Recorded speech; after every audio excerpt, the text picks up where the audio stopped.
Good morning, beautiful people. It is the 3,650th day of this decade. Happy December 31st. Happy New Year's Eve. What a show we have for you today. Recapping all the beautiful things from the past decade, talking about the NFL coaches situation. The Cleveland Browns reached out to Coach Matt Rule, friend of the show. They said, hey, man, you want to make your dream come true? Come coach in the NFL? Hey, man, you've had a lot of success at Temple, a lot of success at Baylor. We were wondering if maybe you could bring that incredible leadership to the dog pound. And Matt Rule literally looked at them and said, nah, dog. That's hilarious to think about. It seems like every coaching vacancy in every organization is just interviewing every single coach that's on the market. Every single one is getting interviewed by everybody, except for the Dallas Cowboys. They're interviewing Jason Garrett again today. What more could Jerry Jones possibly need to know? I think there's a potential blackmail situation happening down there. Has to be. Talked to him yesterday. Said, you know what, we'll talk about what you just said tomorrow. Makes no sense to me. If I'm a Dallas Cowboys fan, I am very confused right now on what more needs to be said. Either keep them or don't, but the more you hang around, the less opportunity there is for coaches that are out there. Now, a new name has popped up in the Dallas Cowboys search. Dan Mullins of the Florida Gators. Yep. We got a good show. Evan Fox, please play some Chase Rice. It's the perfect occasion for a little vacation from the heart of the nation. Not your medication, 2 hours of magic. Let's give it a go. Ladies and gents, it's the Pat McAfee Show. It's the Pat McAfee Show.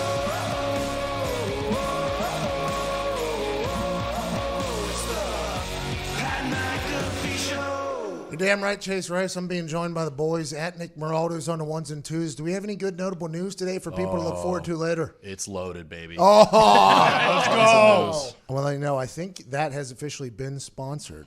Well, Hey. let's not celebrate it too hard. It's actually just a segment in our show is sponsored. Count it. And that's really the only segment in our show. So, counts. hey! Good morning, Nick. That starts next week, I think. Be excited to read a little ad there before you Can't leave. wait. This is radio now, by the way. We're about to learn a lot about the radio, I think, in the next about week or so. A lot of things are flying into the old desk of Pat Okay. here to be reading. I don't know if it's okay, to be honest with you. A lot of brands coming in. Hot start. I'm worried it's going to ruin the show, and I want to let you know, I'm looking in the camera right now. I will not sell out. I am not a stooge. If I think there's too much, you know what I'll do? I just won't read the damn thing. Were they going to kick me off the air? That's fine. Our YouTube crushes. Do what you got to do. At Boston Connors here, he won't be reading anything. Nope. Not now, not ever. Everybody's saying the Patriots are dead. We'll talk about that. At Tone Diggs is here wearing an incredible salmon hoodie. You look great. Also a little upset. I ordered a pinky ring. It's too big. It's now a middle finger ring. You can't. Tony, get rid of that thing yesterday. Nope. Have to. Until I get it resized and it's my pinky ring. Nope. You should not be doing what you're doing right now. Have to. Nope. That looks bad.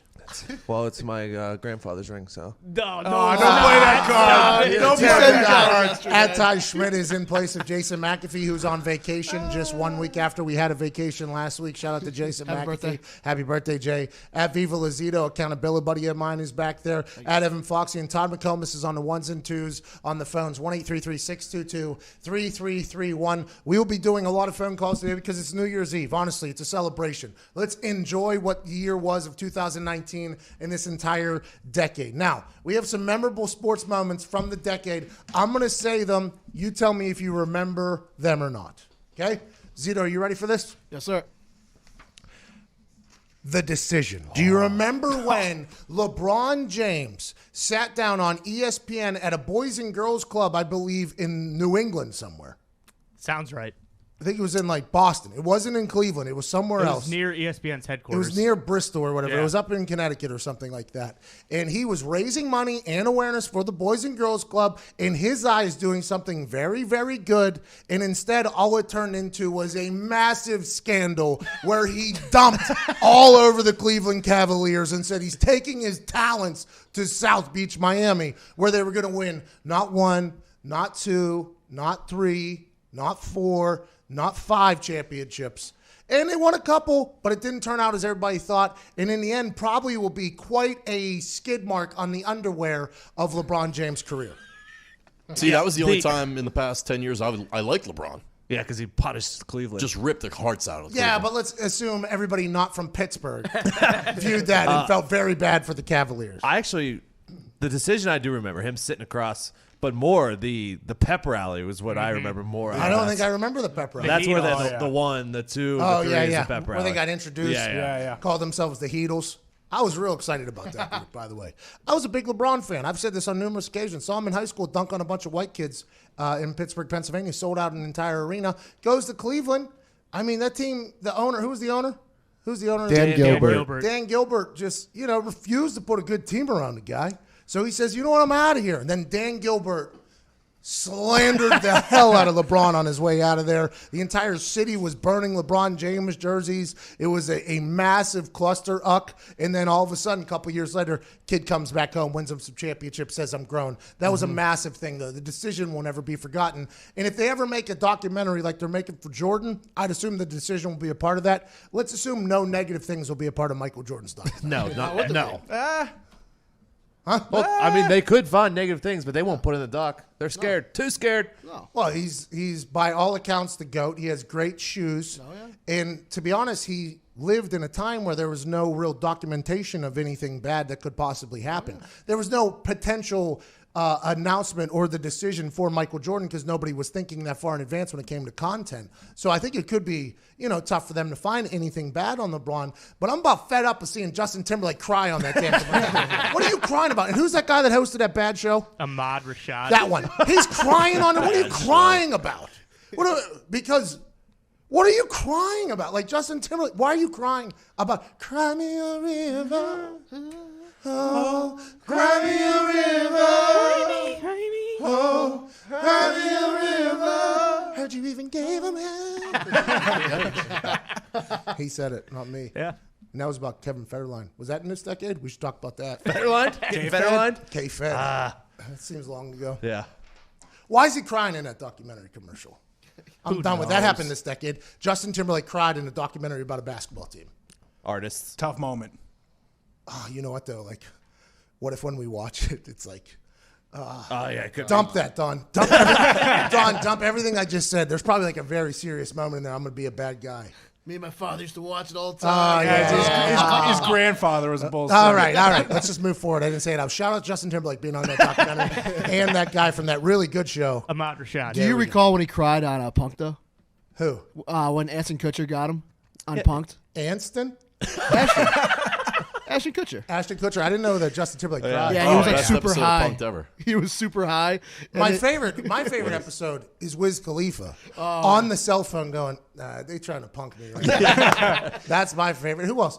The Rock almost was going to kill somebody. No, it wasn't The Rock. Who was that? The house? When they were having the house? Or was that JC? The Rock almost picked up a security guy and broke him in half. Yeah, so maybe it was The Rock. Yeah, absolutely. I like that. That show used to be a good time. Couldn't do it now. Yeah, People would JT was sue. one of the first episodes, I Yeah, think, it early was. on. And Oh, they, so he they didn't repossessed his house, basically. that's what it was. They came in my and took dogs? all his furniture, Yeah. his Took dogs, his his dogs. guitars. So he didn't know it was coming because No. that was probably filmed before they even aired it. So he didn't even know that was possible. Ashton Kutcher, by the way, doing that show, whenever it happened, was a mind blower to me. I was like, Ashton Kutcher, the guy from not 2.5 Men, Dude, the Where's 70s My show. Car? He was on 2.5 Men at one point, though. Yeah, he filled in for Tiger Blood whenever he won. That was this. That Show was really this went decade. down. That was Yeah, this it was. decade. Tiger Blood was this decade. All right. Winning. His stand-up show, I bet, was so bad. Oh my God. He was dating a girl from Indiana. Who's that? Bree. Brie Olson. Yeah. Yeah, Indiana girl. A girl, yeah. That was a tie-in, by the way. They were on local news. They were like, Indiana girl. She still lives here. Does she? Tony. How do you know? Instagram. Is that where you got the ring from? Another thing that happened this decade that we should never forget is the Cubs ended their drought. Good for Bartman. Yeah. Good for Bartman. 108 years. What were they? The lovable losers forever. Just the lovable losers. Then all of a sudden, whammy, they finally win. Now everybody hates them again. You know what I mean? Come on. Everybody hates them. They fired that coach or the GM that everybody loves. Joe Madden. Everybody loves Joe. Everybody loves Joe. You guys fired him. We got Grandpa Ross back in there. I don't know. Oh, the catcher? Yeah. He's the manager now? Yeah. Mm-hmm. Oh, the Cubs are all the way story. back. Yeah, it's great. So I like that guy. Too good interviews whenever he talks. Usain Bolt happened. Fastest dude to ever exist. Had no idea that humans could do what humans do until Usain Bolt was sprinting, breaking his own world records while jogging for the last 10 yards every single time just so he could break his record again. That was a lot of fun. I loved his whole thing where he did the point thing. I mean, I was a big Usain Bolt. I mean, he Usain made Bolt guy. the fastest humans on Earth look slow. You remember what poor little Tink Tink looked like right next to him? Poor little Tink Tink had those razor blades that he was running on. Tink Tink Tink Tink Tink. That could never cramp. You know what I mean? He could never cramp. He could never get tired. Those things were always at maximum boink. And Usain Bolt just sprinted right by him. Is he allowed to wear those in jail? No, he's nubbing around. In jail. Oh, yeah. Wheelchair. Nub. Can't even use that. Cry me a You can find me in nub. That guy's a terrible guy, by the way. Yeah. Oh, yeah. Terrible guy. Allowed to make fun of him because he's a terrible Yeah, guy. huge POS. Oh, yeah. Huge POS. Are we even allowed to say POS, Dawn?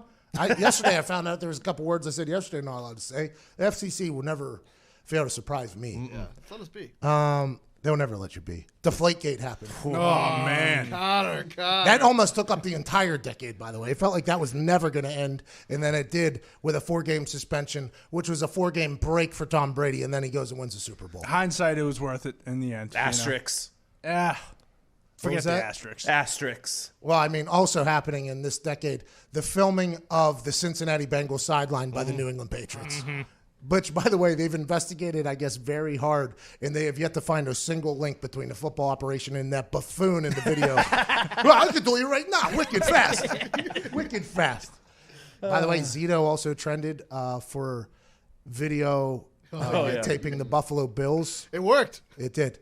The Helped Patriots were able to beat the Bills because of Zito's work. Bill actually sent me a message. By the way, that footage, I mean, I think we're all at this point now, but there for a while, people were acting as if they could really, solve the Rubik's Cube with that Cincinnati Bengals footage.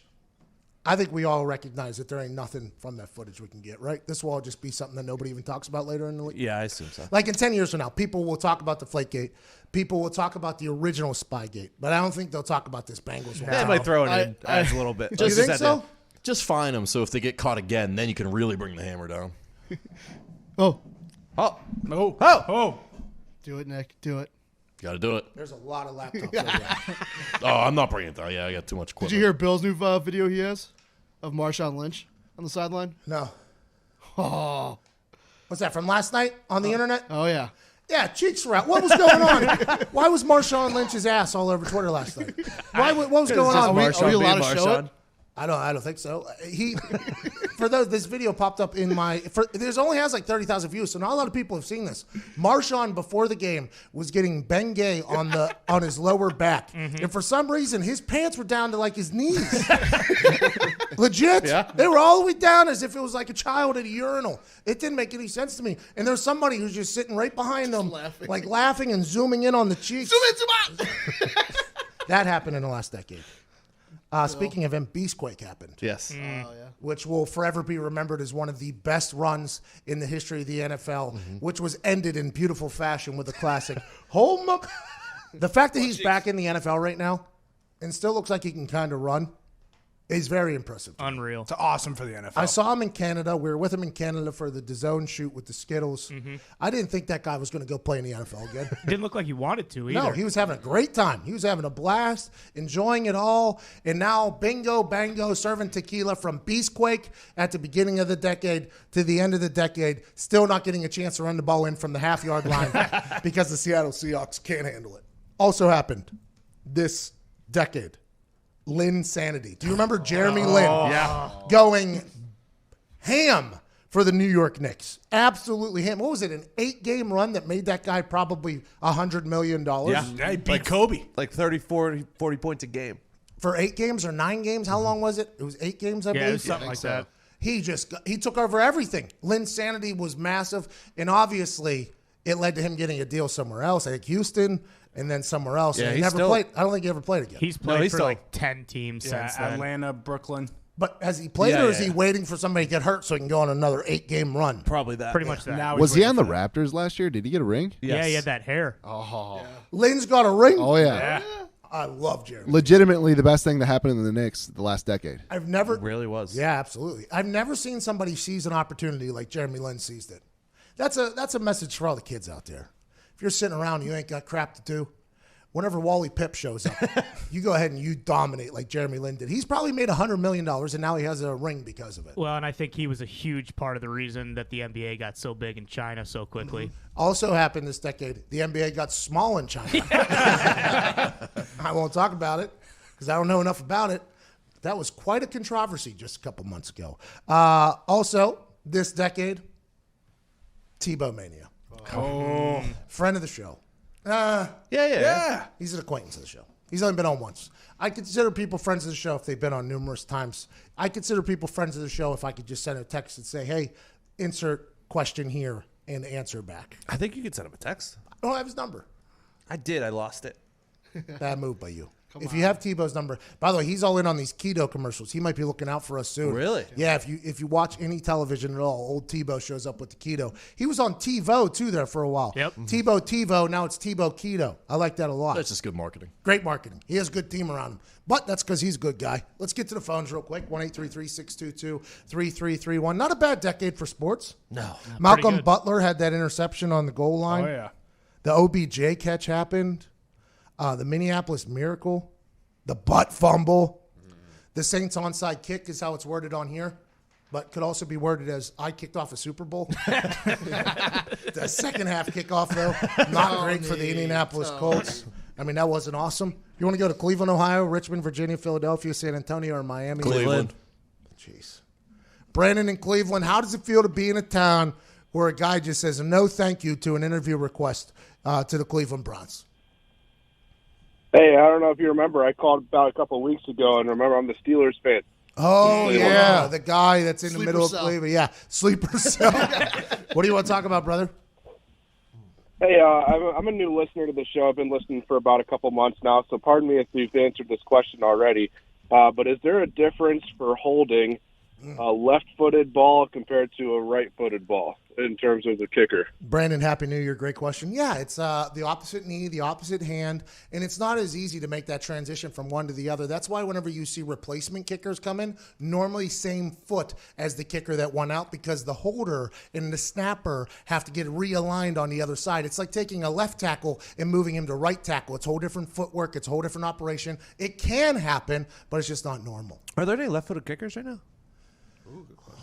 Giovanni, what was that Italian kid? For the Raiders. He was for the Raiders, and then he was in Atlanta. Tavecchio. Yeah, I think he's a lefty. Janikowski's retired. He was a yeah, yeah. lefty. Yeah, John Casey. not a lot of lefties. No lefty quarterback. Here's a good story. Okay, I'm happy this got brought up. So when I was in high school, before I ever played a high school football game, before my junior year, I went to the Penn State kicking camp because I was told that I should go there. So I go to this Penn State kicking camp, and I dominate. I mean, Big I was decade for Penn State. Yikes. All right. Nebraska. All right. He had to prepare for Nebraska. But the kicking camp, I did well. This is before I played in the game. I kicked balls very, very far. All their coaches were there. Tom Bradley now, who's with the Pittsburgh Steelers, was there. Mike McQueary was there. Yes, that Mike McQueary that Nick just referred to, basically. All their coaches were there. And I did very well. And they said, hey, we can't wait for you to be a Nittany Lion, right? I won the camp. I won the kicking camp, the whole thing. We can't wait for you to be a Nittany Lion. I'm like, awesome. Before I even played a game, I got a scholarship offer to Penn State. Like, this is really cool. Throughout my entire junior season, my first year playing, I'm getting letters from Penn State with, like, my face on uniforms, like the entire thing, handwritten letters, the whole thing. So then after my junior year, going into my senior year, I go back to the camp again. And I'm there on Friday, Saturday, Sunday. On Sunday, a guy shows up to kick against me, specifically against me, right? Like, that is 100% what happened. It was very obvious. The kind of camp kind of ended. Then they had me and this guy kick who just got there. I just kicked Friday, Saturday, and Sunday. No big deal, by the way. I don't care. I can kick all day. It's literally what I did growing up. So I kicked one, do very well in that. I head home. All of a sudden, about 2 months later, I get asked to take a visit to Penn State up there. So my dad and I drive up. You know, we have a good time. As soon as I get there, Mike McQueary walks up to me. and he says, hey, just want to let you know that we're going to offer a scholarship to Kevin Kelly, the guy that you kicked against on Sunday, who's from Philadelphia. We don't know if you're a Penn State guy, but we would like to offer you a preferred walk-on spot. So my dad and I looked at each other, and we're like, well, why the hell did this guy have us drive up here to tell us that, right? And my dad's like, well, we're not going to pay for a Penn State education. I don't know how to tell you that. So we literally shake his hand and leave, okay? So I'm upset. I'm distraught. I almost stopped kicking at this point and just focus on soccer. So Kevin Kelly gets a scholarship there. I'm distraught. A very bad week of my life. I thought I was going to Penn State. It was basically locked in. I thought I was going up there to accept a scholarship to go to Penn State, the whole thing. I was very, very upset. Going to return my focus to soccer. Hopefully, I could still sneak in the back door with one of like the 100 schools that was contacting me for soccer. So I go in, obviously, Kent State offers me like a week later. And then a month before signing day, I go to that kicking camp down in Florida, hit a 65-yard field goal. West Virginia offers me the next morning. I change my tune. I go to West Virginia, blah, blah, blah. So I end up in the NFL. I get drafted to the Colts. I'm a punter, which means I'm a holder. Obviously, I lied to Bill Polian's face, said that I held all through college because I knew this was a possibility. As soon as I get drafted, Vinatieri obviously asked me if I ever held before. I say no. He sends me to a holder camp with Ken Walter. Whatever. The rest is history. We go to the Super Bowl. We have a good time. So then I go away for a break, and that break is my first off time in my entire life, and I have a lot of money in my pocket. So I went very hard. The last thing I thought about during that break after the Super Bowl was a football. I didn't play catch. I didn't do anything. The first day we get back for OTAs, okay, Vinatieri had a hip injury the year before. Bill Polian comes up to me. He's like, hey, after this workout, I need you to go hold for a workout for somebody.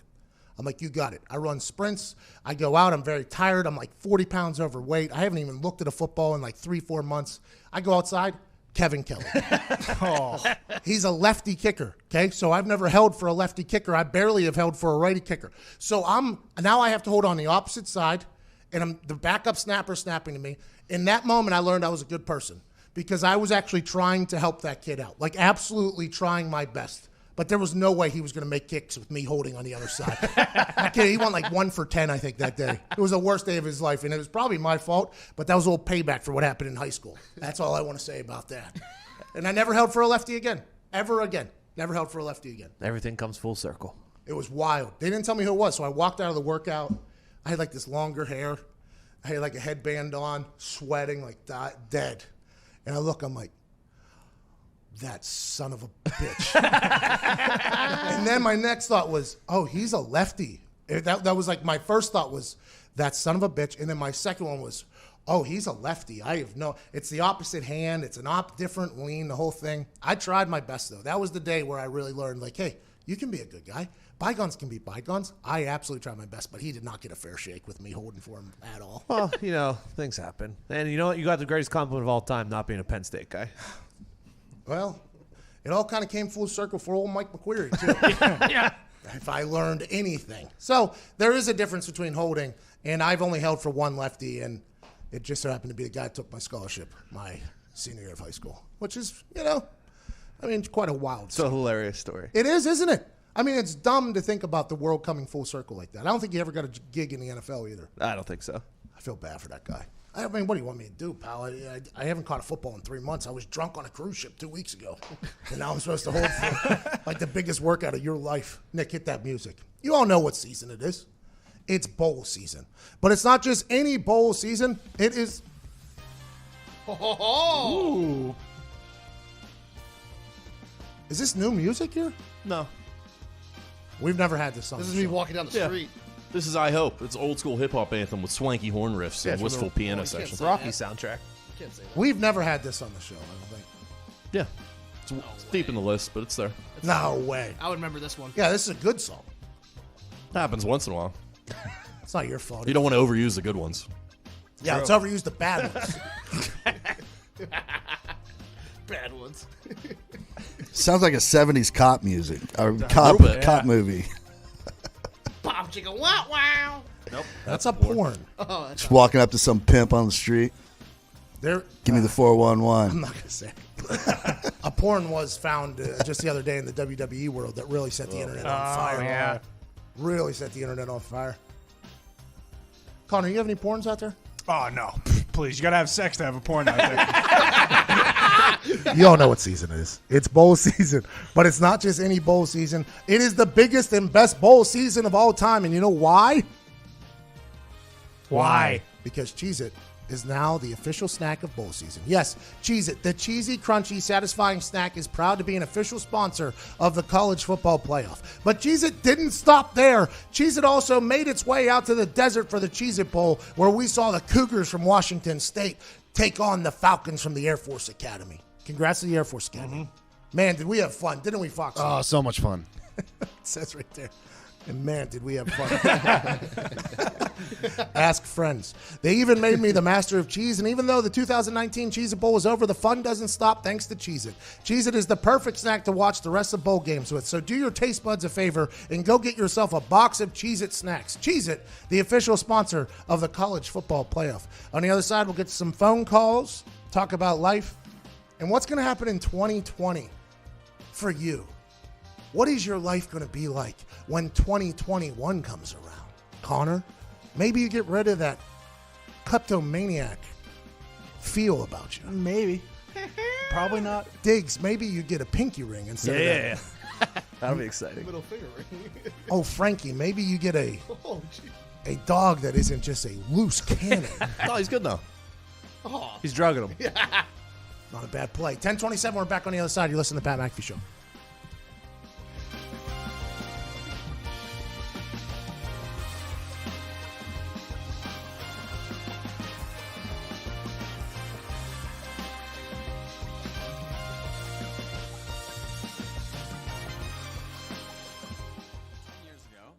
Undiagnosed heart condition, and erectile dysfunction was actually the first sign that something was wrong. Luckily, I'm a doctor, an expert in sexual health, and Zach's dad. Not everyone has a doctor in the house, and some health conditions can be really tough to talk about. We started Roman to change that. Now you can go online and chat with a physician. And if treatment is right for you, we'll ship genuine medication right to your door. If you're experiencing ED, hair loss, cold sores, or other issues, let's take care of it.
Welcome back to the Pat McAfee Show, 10:31 Eastern Standard Time, 7:31 Pacific, and all the time zones in between over here in the United States of America. And we have some breaking news.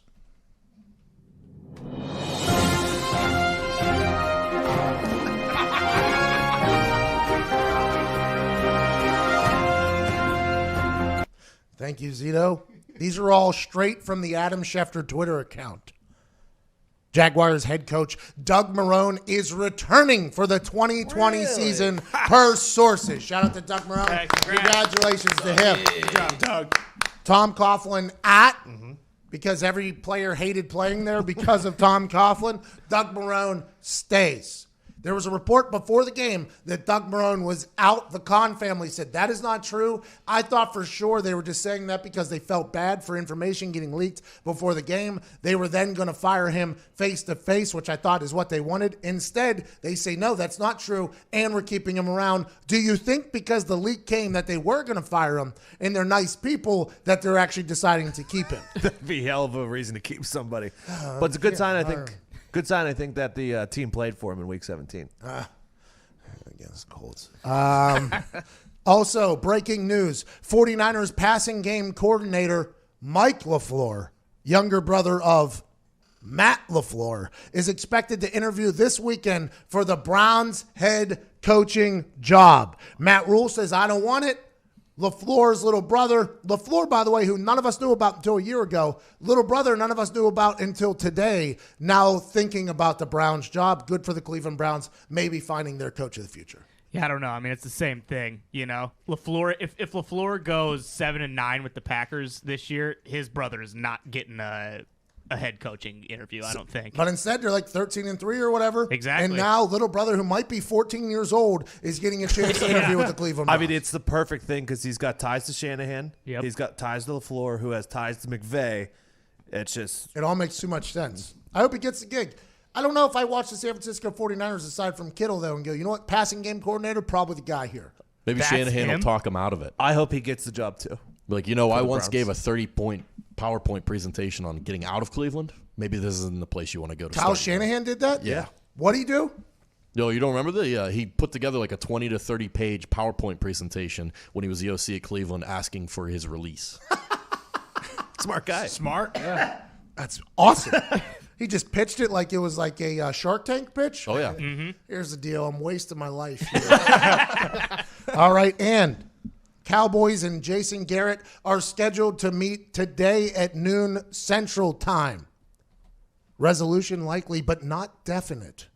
Expectations continue to be that Garrett and the Cowboys will part ways, but Jerry says the Cowboys are run as a family, and Garrett has been a part of that family, and it's hard to part ways. Mm-hmm. That is something that doesn't get talked about enough. It's like whenever Irsay and the Colts had to part ways with Peyton Manning. Like, that was a very emotional decision, I assume, for Irsay, but he was kind of handcuffed and he had to do it because nobody knew if Peyton Manning was going to be able to grip a football again, and they owed him like $30 million. And Andrew Luck was just sitting there. I mean, Mr. Irsay was put in an interesting spot, but to think about breaking up with somebody who's brought you so much success and probably good relationship, personal, it could be difficult. But hey, Jerry Jones, I assume you've been a savage before. This feels like a moment where Jerry Jones probably going to become a savage and go, get out of my life. Don't even look at me. Yeah, he's definitely been a savage. He has to have been a savage in business. There's no reason why he can't do it on the football field. Well, it is hard, though. It's like very difficult. It's like unfollowing somebody on social media is difficult because there's going to be a situation at some point where you're going to run into each other and they're going to ask a question. So I couldn't even fathom what it's like to fire a guy who's been the coach of your team for 8 years that you've told to do what to do all the time. That's probably a little bit difficult. We don't think about that enough, do we? No. But no success for Jason Garrett. Is it going to be that tough to be like, hey, man, hit the road. Sorry. I guess not. I mean, I'm sure they are pretty close, though. He probably has a better relationship with his GM than, like, almost any other coach in the NFL. I mean, I bet they have more FaceTime than a lot of those guys do. That's because Jerry's telling him. That's what I mean, though. Jerry could always keep him on as a pool boy or something. Jeez. Let's get to the facts. Tony. No respect. You know, not a bad pool boy. Clap, though. I mean, he's a redhead, so he's going to get burnt. He was a quarter. Well, you got a sunscreen. He was Aikman's backup. He was Aikman's backup. Like, if he isn't the head coach of the Cowboys, what will he be? An offensive coordinator? Yeah, he was an offense coordinator for them originally. With Romo? I think. He was also on Saban's staff when he was in Miami. As I think he was the OC or like the passing game coordinator. Okay, so that's probably what he'll get back into if he wants to. I mean, he's just like you said, Nick. He's been beat up, that guy. That guy's been beat up by the media a lot. Now, he probably swims in money and has a very beautiful house in Dallas and all the luxuries you could possibly think of. But being the head coach of the Dallas Cowboys, just like being the head coach of a team in New York, because of the team being on national television every single week, if you fail, I mean, you're going to hear about it no matter what he stopped clapping this year. He stopped clapping this year because people made fun of his clapping so much. That's how much you hear about yourself whenever you're the head coach. With how much stress is like associated with that job and especially that position, it's probably taken like 10 years off his life too. It's like a presidency. Yeah, or whatever. seriously. What are we missing here? Like, why won't he just fire him? Jerry's They're got no family. problem. He's got no problem cutting checks. He said it. Well, my hand doesn't get cramps. Family knows family secrets. Oh, yeah. I want to let you know that when I said that earlier and when Diggs just said that, that is not a statement of fact. That is just a statement of ponder. Statement of assumption. Oh, you're assuming it? I'm not. Yeah. Yeah, well, you're a better person than I am. Don't make a butt out of you and me.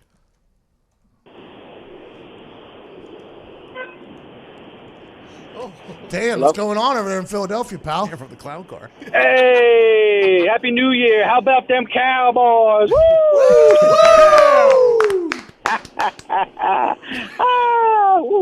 Real quick, though, shout out to Boston Scott, NFC Offensive Player of the Week, I believe. Running back came out of nowhere, practice squad to player to 3 touchdowns in a massive game. Good for Austin Scott. Good for the Eagles. Fly, Eagles, fly on the road to victory.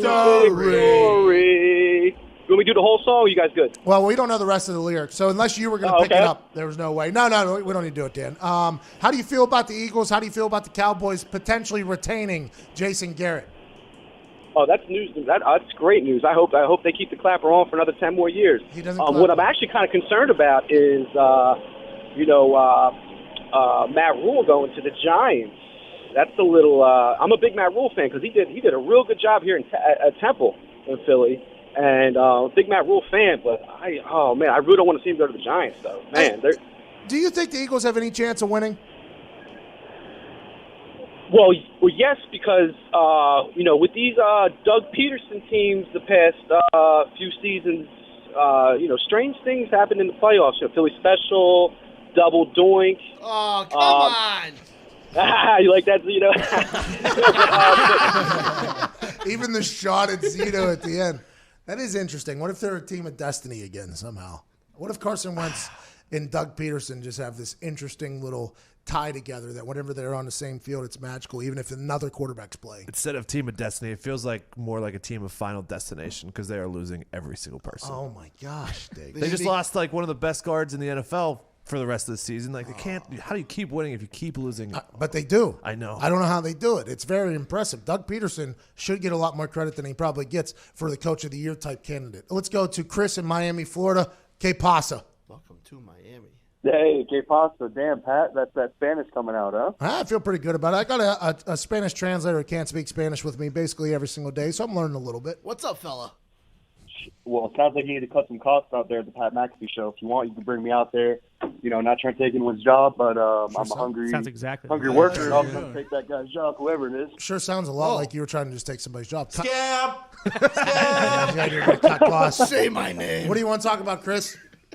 Hey, man, I'm a degenerate gambler, so the other day when the Dolphins won, it kind of messed up my plus 700 Patriots Super Bowl future. So I need to bounce back today with some bowl games. Who do you like today? Who's playing today? There's a whole slate of games. Wasn't prepared for you to ask. There's like 5 different games. Oh, I thought you were going to be on the show. Chris. So hungry you are. Oh, man. You wanted me to fire Zito. You wanted me to fire Zito just 2 seconds ago, and then you were saying who we betting on. You have no idea who's playing.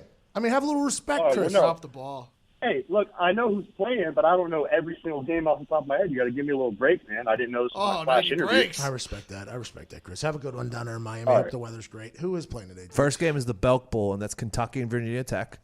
Who? Kentucky and Virginia Tech. Hey, how about Virginia last night? Who won? Florida? Florida did. They covered, though. Virginia covered. Yeah. They look pretty good, too. Pretty good game early. Yeah. Dan Mullen, the Florida coach, is now all of a sudden being in conversation for the Cowboys job. How's that happen? Coach Dak Prescott. Yeah, he's an Urban Meyer disciple. So that happened with the Colts. Whenever we got Andrew Luck, we brought in Pep Hamilton, who was his offense coordinator at Stanford. Now he's the head coach of the D.C. Defenders, obviously. It worked out. I think it was pretty good for us for a little bit, but I don't know how that'll go. Dan Mullen. He made Mississippi State good. He's turned around Florida. Yeah. So he's got a good reputation. All right. And he doesn't – I mean, I don't hear about him ever, so that means he stays under the radar, I guess. He was at Utah with Urban and then at Florida with Urban originally. So he knows.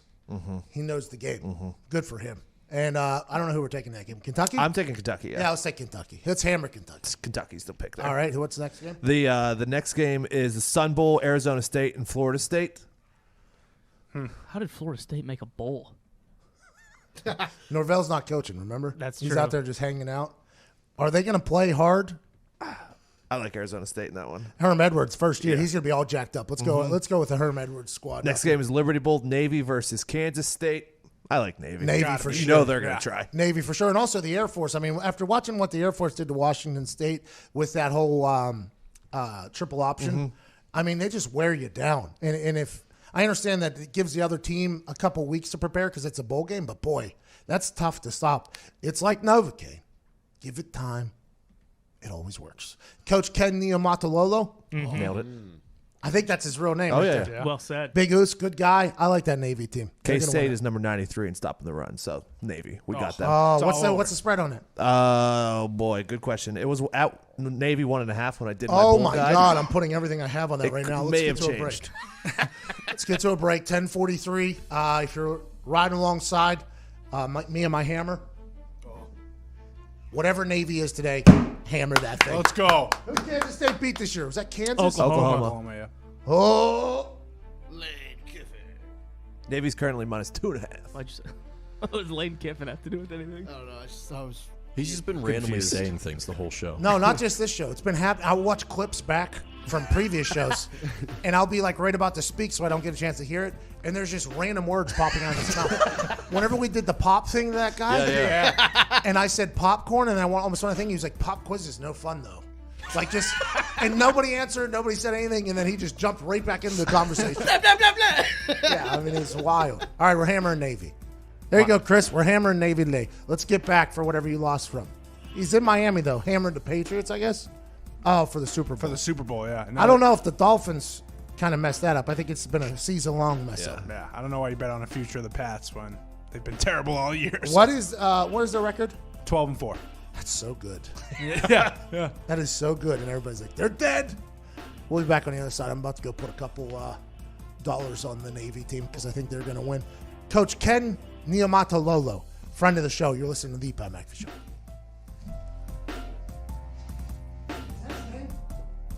Pretty sure.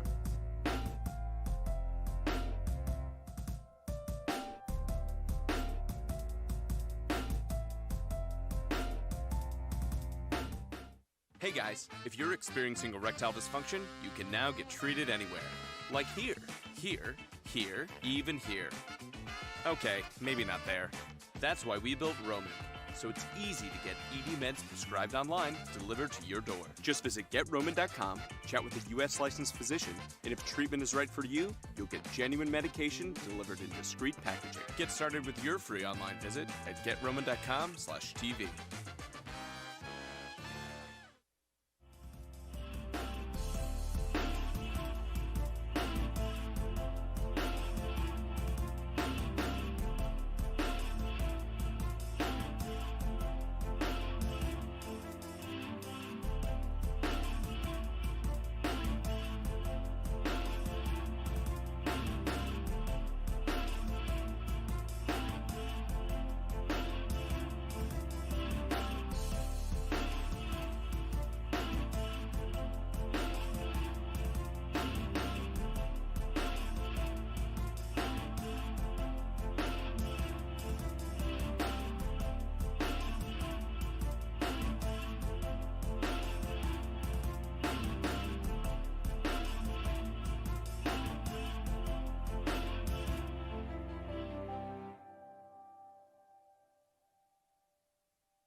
We don't have to do the breaking news thing again, but it was just announced by everybody except for us. We will be getting our show picked up by CBS Sports Radio coming up here in about a week. Pretty excited about that. Going to be up over 100 syndicated stations. That's pretty cool. Leading into the jungle with Rome. Are we really? Oh, yeah. Oh, I can't wait for that. I know. Clones. Smack offs this week.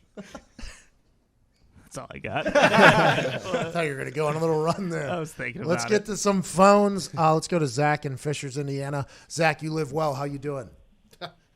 I'm great. How are you doing? I'm okay, man. Actually, I had this terrible cough all night last night. I was up 2.5 hours last night coughing. I never had a coughing spell like I had last night. Woke up this morning, still got a little hoarse throat, but we're powering through because it's New Year's Eve, and this is the last show of the decade. I hope life was good for you, Zach. What do you want to talk about? Just wanted to talk about Tiger Woods and what he did this decade compared to how he ended the 2000s with all the controversy, the broken knees. He won PGA Tour Player of the Year 2013 and won 5 times. That's not really talked about much. And then he went through a bunch of other injuries, neck and back. And then he finally came back to form, competing with Molinari in the Open Championship. And then, of course, he won the Masters this year. So. He also won the Tour Championship the year before that, too. Hey, and he was also a team captain over here, the President's Cup, and played, won, walked off a putt. Yeah, he's back. Tiger's all the way back. Very true statement, though, the way that the 2000s ended for him versus now. I don't know if anybody's had a bigger comeback this decade than him. I don't know if he's still got it in terms of winning at other places, but I think it's very feasible to think he could win at least like 3 more Masters. It's because his shots are set up for that course. And he just knows it front and back. By the way, there's some courses I don't play well on, but there's some courses, if it's wide open, if the course is wide open, I'm going to do well because I can hit it far. So I have no idea where it's going, but I'm going towards the green. I'm normally pretty good on those wide. Those tight ones, though, I'm not good at. Some golfers are better on different courses. You know what I mean? You and Tiger. Me and Tiger. One and the same. Basically, I'm going to learn how to golf this upcoming decade. Let's go. I've There you decided. go. I'm going to get good at it. Travis Fulton, our guy. How many bottles of wine did he drink? In the Bahamas? Yeah. Barrels of wine. And like 40 of them. Drank the island dry. He did. He did. Love Legend. that guy. Legend. Love that guy. I think he's a good golf coach. I watch his stuff on the internet. I feel like I'm becoming a good golfer just watching it. I'm going to get at least a lesson or two to learn how to hit the ball straight. That'd be a big deal if I can know where the ball's going. Yeah. Change the game. You got the distance. I can hammer a ball. Where is it going? We don't know. But Tiger misses the fairway every once in a while, too. I'm not scared to scramble around a course. I'll hack the hell out of some bushes over here if I have to. Play it as it lies. You got it, pal. You're going to have to re-landscape this place. Phil made a career out of it. Let's go to Eddie in San Antonio. Hell of a career. And he's got good calves. Great calves. Let's go to Eddie in San Antonio. Eddie from Hoboken. What up, Cuzzy? What up, Cuzzo? How's it going, man? Hey, man, it's going good. Hey, man, South Central Texas for the brand, but you're breaking our heart when you say the greatest professional team is the New England Patriots. That's not true. Statistically, it's the San Antonio Spurs. Oh. They're going on a bad track this year with not being able to make it to the playoffs. This will be the first time since Tim Duncan got actually drafted to the number 1 spot for the Spurs that they won't make it to the playoffs. And they won 5 out of 6 championships. What'd you guys They beat LeBron when he was a baby. They beat LeBron when he was in his prime. Man, all we ever get is just hate from everybody. Well, I don't know if it's hate or just complete not talked about. Small market. That's our fault. That's our fault for not knowing enough about it. What'd you guys go? David Robinson straight into Tim Duncan? Yep. Yes. That's a hell of a run. That is a hell of a run. You know what? You're right. Not only that, we had the first big 3, and then nobody ever talks about us. We have the core of European League players. It was that guy that cheated on Nani Ginobili. We have Tony Parker that not only did he retire, but he has now his own international team, and he was a rapper, for Christ's sake. You're right. That doesn't get talked about enough. So we need to respect the San Antonio Spurs a little bit more. This team will be a pro San Antonio Spurs, or this show will be a pro San Antonio Spurs show from now on. You know why they don't get talked about? Why? And I mean this with no offense whatsoever. Oh, here comes a hammer. They are so boring. They were so boring to watch. So Popovich is their coach, right? Yep. Yeah. His interviews are the most electric thing coming out of the San Antonio Spurs, right? I mean, the big fundamental used to put it up off the glass. Tony Parker used to scoop it, scored, stuff like that. But they were a legit team operation in the NBA, which is not normal. If they didn't ruin their relationship with Kawhi, I mean, they could have kept the dynasty going. Yeah. Oh, yeah, because they wanted him out of town, didn't he? The medical training Weird, staff. weird With the injury. quad. All right, hour one is coming to an end here on the final show of the decade. We have Joe Thomas in the second hour. Can't wait to chat with him about all things Cleveland and the NFL. You're listening to the Pat McAfee Show here, wherever the hell you are.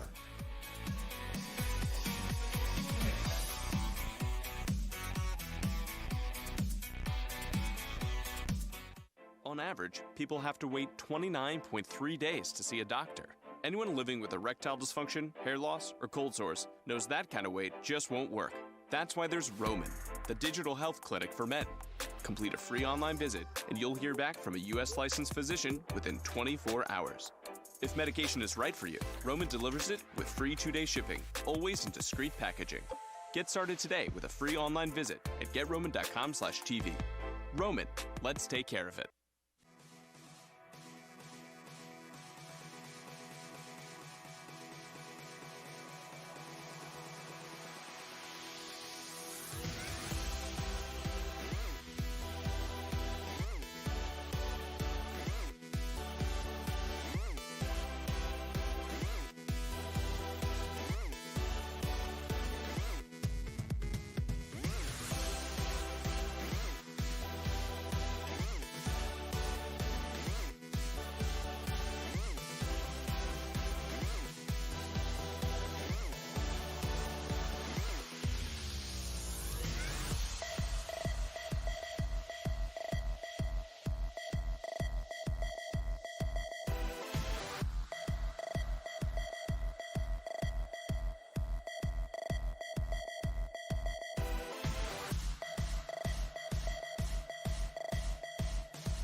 It's the perfect occasion for a mental vacation from the heart of the nation. Not your medication, 2 hours of magic. Let's give it a go.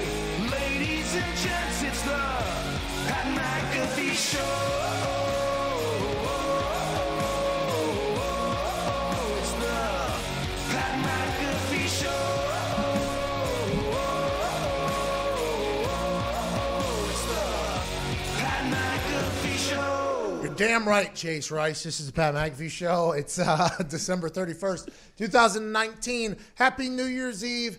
Happy farewell to a decade that had a lot of magical things. We'll talk about some of those in the upcoming moments. Joining me on the ones and twos at Nick Marrone. How you feeling, pal? Feel good, man. It's good to be here. The music today hasn't been bad, hasn't it? It's been good. It's been good music to end off the decade. Last show of the decade. Good music by you. Thanks. We're trying over here. Yeah. At Tone Diggs is here wearing a salmon hoodie. How's it going, pal? I feel great. That's right. At Boston Connor, we're going to have some NBA talk this second hour. Oh, yeah. Tons of NBA talk. Best player in the league. Who is it? I don't know. We're going to find out. At Ty Schmidt. If you don't know, then why are you going to find out? At Viva Lazito, at Evan Foxy, and Todd McComas is on the phones. 1-833-622-3331. We've done a lot of phone calls today, Todd. Todd, this is the most phone calls I think we've done. We have. I think they're starting to get the hang of it, too, on the other end. Yeah, You know? Yeah, because there at the beginning, we tried phone calls, the technology wouldn't work. And then a couple months into the show, we tried phone calls, and the callers would just literally put us to sleep. It got to the point where I wanted to hop through the phone line and kick somebody in the face. But now today, we've had great conversations about the San Antonio Spurs. We've had conversations about a Steelers fan in Cleveland. We've had a lot of convos. We'll get to the phones in the second hour a little bit more. But let's talk about the past decade in the world of sports. Congratulations to LeBron James and Serena Williams for winning AP Athletes of the Decade. I think Serena Williams won a tennis tournament while pregnant this decade. Yeah. A Masters or a major, excuse me. Yeah, she won the Masters, went down to Augusta. Yeah, she probably could. She probably could. Serena Williams, I think, should be in a conversation for the greatest athlete of all time.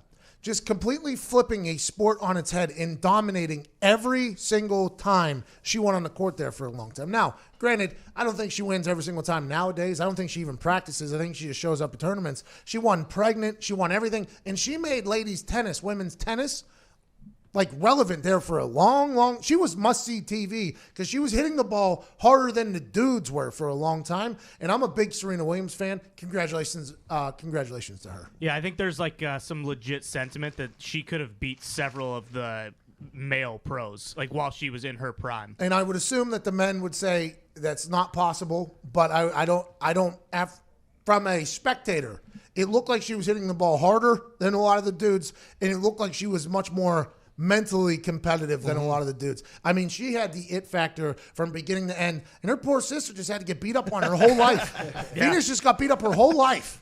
And not just what we saw on television. Remember, that was when they were kids, too, just dominating her. Venus, also a great tennis player in her own right. But, boy, in the household, you're getting buried. And LeBron James, AP Athlete of the Decade. I think he's the first person to have 9,000 rebounds and 9,000 assists or something in NBA history, and he's known as a forward, which is wild to me. The guy has revolutionized the game. And anybody that says LeBron James wouldn't have been able to play back in the day, know that he's like 3 inches taller than everybody that played back there, faster than everybody, and he could have been heavier than everybody back then if he wanted. And he could still basically dunk from the foul line. I think that's irrelevant conversation. But as the game evolves, he's basically been the face of it for a long time, and I don't think that's going away for a while, especially with this Lakers team getting hot. So congratulations to Mr. LeBron James. Yeah, I mean, I can't stand the guy, but I will admit that I personally think he's the greatest basketball player of all time. Has he always been an insufferable individual to you, or has it just been as of late? Because remember, in this decade, it's since the decision. The decision happened in this decade, whenever he decided to take his talents to South Beach after letting all of Cleveland know on television that he was no longer coming home and that their team stinks again. But he raised money for the Boys and Girls Club, did all that stuff. I think if he had to go back, he would do it differently. But boy, as of late, off the field has been tough, although that barbershop show is awesome. So I like the barbershop show. A lot of the other stuff, trying to get Taco Tuesday copyrighted and showing up drunk to games last year and stuff like that. I mean, there are some things that are just tough to handle, but I've been a LeBron James fan for a long time. I'm happy to see him win. Trying to ruin Kevin Hart and Anthony Davis's friendship. What about his friendship with both of them? Anybody ever think about that? Maybe he just wanted to get involved with both of his friends. Didn't seem like either of those were happy about it. Well, Kevin Hart did cut him out of the Instagram post. Well, Kevin Hart, by the way, that new documentary Heard is good. I've heard is good. Unbelievable. Very good. Really good. Yeah, just finished it yesterday. So good. Don't fornicate this up. Yep. That's the name of it. Uh-huh. And they just were filming everything, and then things started happening. Yeah, from like 2016 to 2019, I think they got everything. The Oscars situation, Yep. where he was asked to host, and then tweets that he sent out 10 years ago came back to relevance. Car crash? Is the car? Yeah, is the car crashing? No, him and his wife in Vegas, they had a little dispute. Are you talking about the tape of sex? Oh. What? Oh. No spoilers, Zito. Is there a sex tape on this thing? Yes. No spoilers. I didn't want to spoil it, but yeah. No, it's big news. You don't remember it? No. Yeah, he was getting extorted. Extorted? Oh, yeah. He came out. Extorted by an escort? He was getting extorted by an escort. Yeah, I remember he was getting extorted. It wasn't an escort. Oh, do we find out on Fornicate this? Yes. Up? Don't Fornicate this It's up? very good. Really? And they filmed the entire thing? Yeah. Good for Kevin Hart Well, filming they don't all they, that like, stuff. They kind of talk. They touch it, but they talk about it. They don't have like video from that though. Got it. Well, congrats to LeBron and Serena. Also, Brady, Bolt, Messi, Ronaldo, Phelps. Those were the other male athletes in the considerations. No Crosby? Diggs here. Wow. Yeah, it is wild. Diggs here did not list the other female. The article did not list them. I believe it was just Serena by a mile.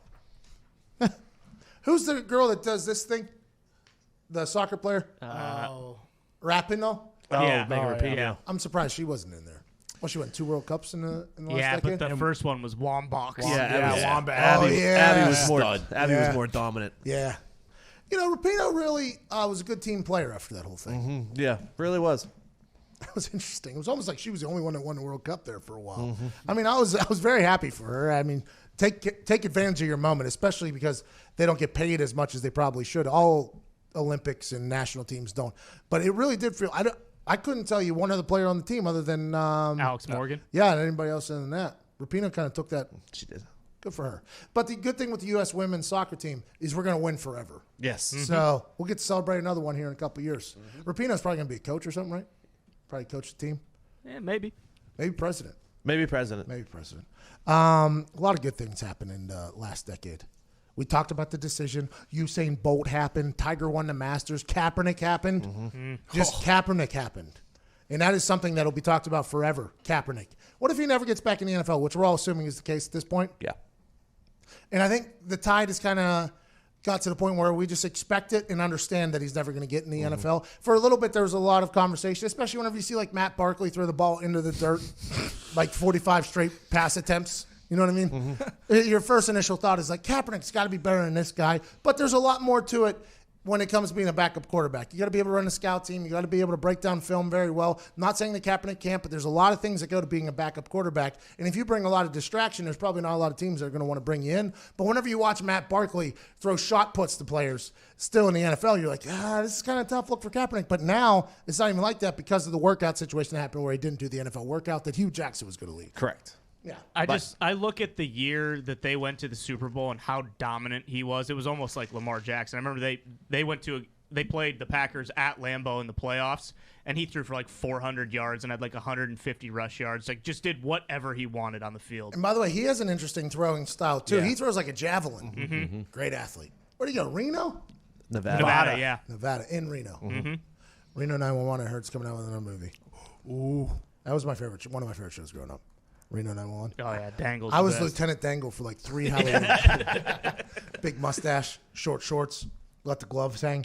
Beastquake happened. Mayweather-McGregor happened in the last decade. One of the most highly anticipated boxing matches that involved somebody that wasn't a boxer who actually survived, what was it, 10 and a half rounds, Todd? 10? Yes, sir, and was doing well. 10 rounds he had him. The conversation about Mayweather about McGregor was he has no shot. This is Mayweather's world. And I'm like, no, he's a good fighter. The guy will be able to hold his own. They're like, no. Boxing is a very different animal. I mean, he knows how to point you to death. He won't get hit. And everybody's like, even if he does figure out how to box and figure out how to utilize the points, he's going to die. The conditioning for boxing is just a completely different level. And He gets to the 5th round. Everybody's like, wait a minute, does he got something? 6th round, 7th round, 8th round, 9th round, and then the 10th round, he got a bit wobbly. And it all kind of ended there, and Mayweather made another $100 million and is still undefeated, thinking about fighting again in 2020. Did you see the picture of McGregor this week that he posted? Dude, he looks huge. Yeah. He's a billionaire now, they said, from that proper 12. Mm-hmm. And my thought with him, he's fighting Cerrone. Mm-hmm. Yeah, Donald Cerrone. You said good fight for him. Todd's a massive mixed martial arts UFC fan. You said this is a good fight for McGregor to get his confidence back? Yeah, I think so. And I also think, and on the other side of the coin, it's good for Dana White. I think it's a tribute or a thank you for doing what you've done for our sport to Donald Cerrone, because Donald Cerrone probably doesn't deserve this fight technically. Well, because... But he's good. It'll be a good fight. Conor McGregor says, you get to fight me, you call your wife, you call your family, you hit the lottery. That's going to happen for Cerrone. Good for him. I'll be excited to see if Conor McGregor can get back. I've said it once, I'll say it again. I have no idea how you wake up and want to get punched in the face when you have $1 billion in a yacht. If he figures out how to do that, good for him. I wouldn't. No. I'd go right to my yacht, start hitting some yoga, do some weird spiritual stuff that all those billionaires get into, and then walk right off and say, I retire from fighting. Remember when Zito lied and said he knew the CFO of Proper 12? Yeah. Whoa. You did. That was this last decade, too. Mm-hmm. This last decade, you lied about that. I don't remember that. Another lie. Maybe less lies in 2020, Z. Maybe less lies. Maybe that's your new decade resolution. Huh. Less lying. I don't know if I can. The Minneapolis Miracle happened. Remember that? How about the Rodgers Hail Mary versus the Cards and the Lions? Tua Tagovailoa saved Bama versus Georgia as a freshman at halftime came out. And then the Tua, which, by the way, your idea of him going to the Dolphins, sitting for a year behind Fitzpatrick, getting healthy, and then go, I don't know if that's your idea. I assume other people have said this as well. But that's a genius idea. That feels like the right It just move. makes sense. I agree. Ovi won a Stanley Cup. The Philly Special happened. American Pharaoh won a Triple Crown. Oh, what's that? I forgot about that. American Pharaoh? Yeah. Interesting that Ovi won a cup on here while the Penguins win back-to-back for the first time since 97. This is Diggs' list. Yeah, I know. I wasn't happy It's about not it. Diggs' list. They didn't party like Ovi did, though. No. The best celebration in the history of sport, probably. Maybe if Sid had a personality, they'd be on the list. That's true. He probably would be up for Athlete of the Decade, but he keeps it real quiet. He just works hard and helps his team out. Speaking of helping a team out, Matt Rule said, I will not help out the Cleveland Browns.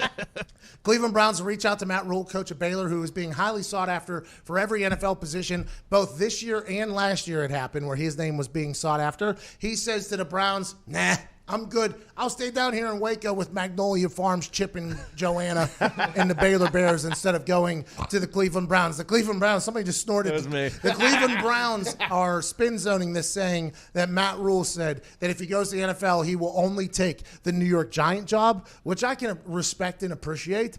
But I mean, that's a tough look for the Cleveland Browns, who are going to get a head coach, I assume, at some point. But Matt Rule says, nah, I don't even want to talk about it. I don't even want to think about it. Imagine him going to his family. Like, hey, I'm thinking about going to the NFL. They're like, sounds good. Anywhere but Cleveland.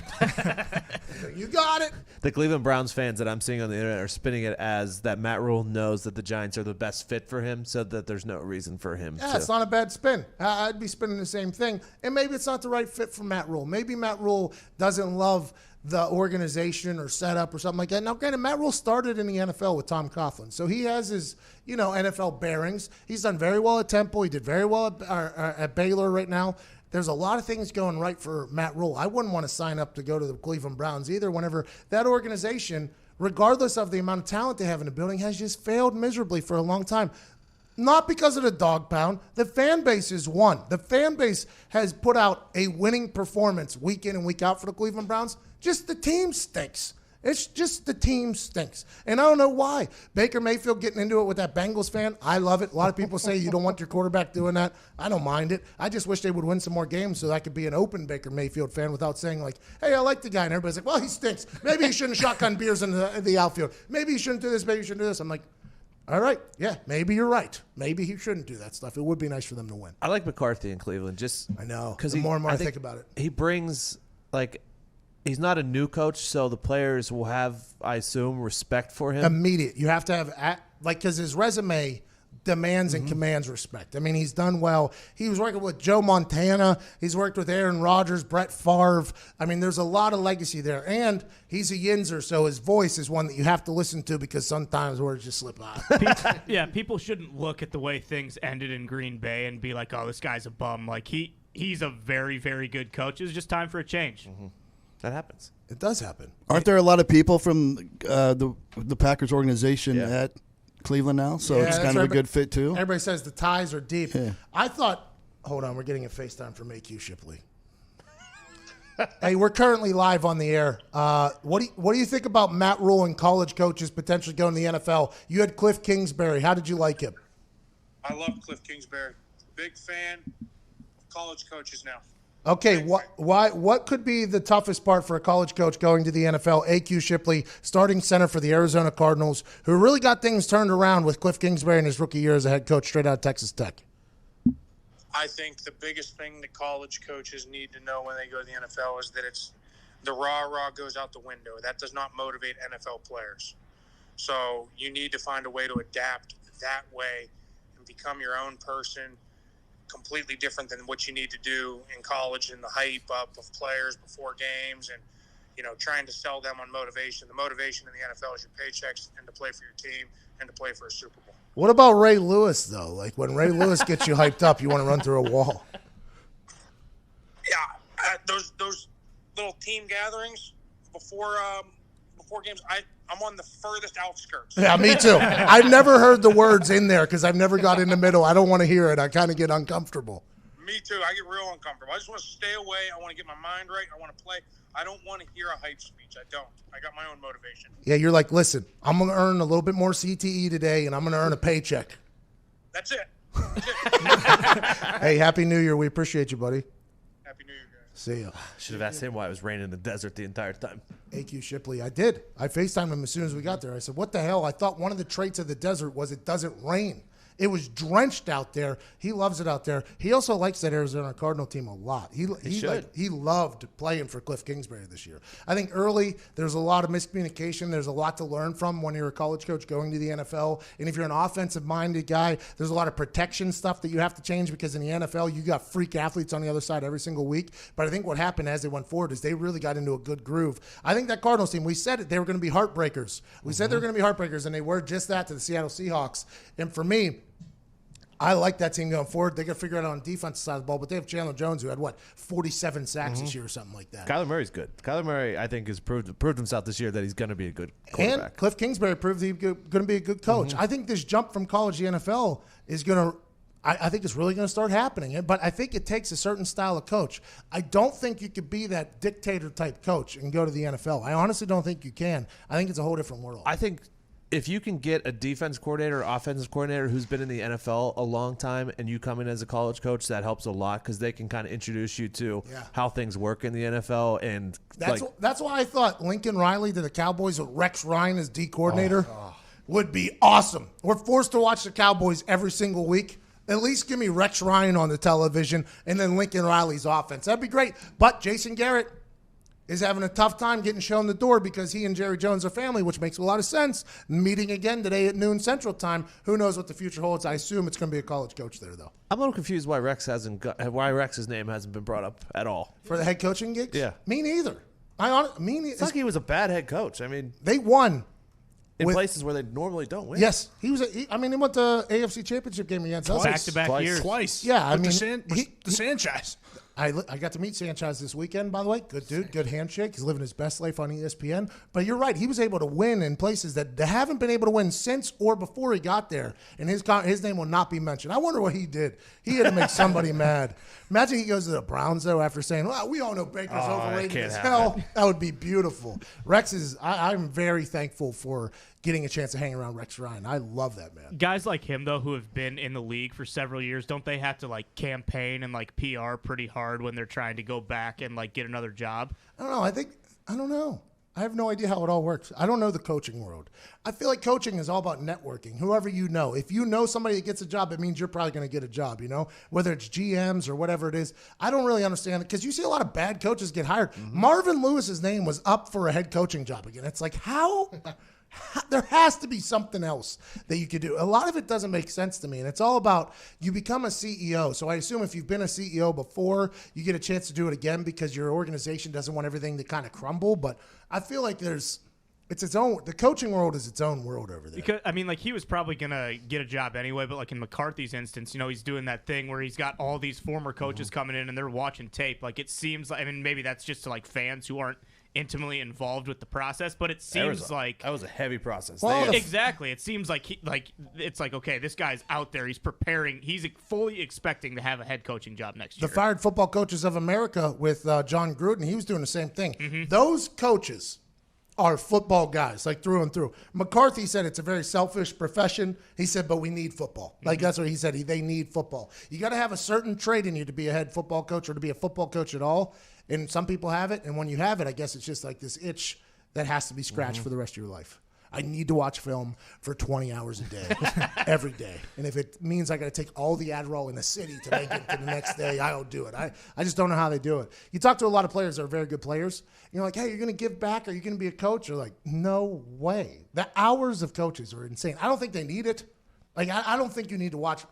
What do you learn in the 15th hour of watching film in one day that you didn't learn in the first 10? I don't know, but in their minds, they're like, have to watch for at least 17 hours, have to get every single little nugget that we could possibly get to make this team better, or I'm not giving my team the best chance. It's like, that ain't for me, dog. Like, let's just figure it out. What are we tackling? We're throwing? We're catching? All right, let's figure it out here. I assume they have to have like a breakdown. Like the first 2 hours when you're watching the play, you're just looking for things that stand out, and then like in the 15th hour, you're like, where's his pinky ring at? Well, it's on his middle finger. It looks terrible. Let's get to a break. Did you know that this time of year is the number one time to get engaged? Did you know? Yeah. I did. Oh, yeah. You knew that. Todd, you knew that. I knew it. Got engaged. Ty, you knew that. Yep, sure did. So if you're in love and ready to get engaged, see our friend Steven Singer, the I Hate Steven Singer guy. You've been hearing us talk about him for weeks. And you might have seen his billboards. I hate Steven Singer. Other jewelers love to hate Steven. Why?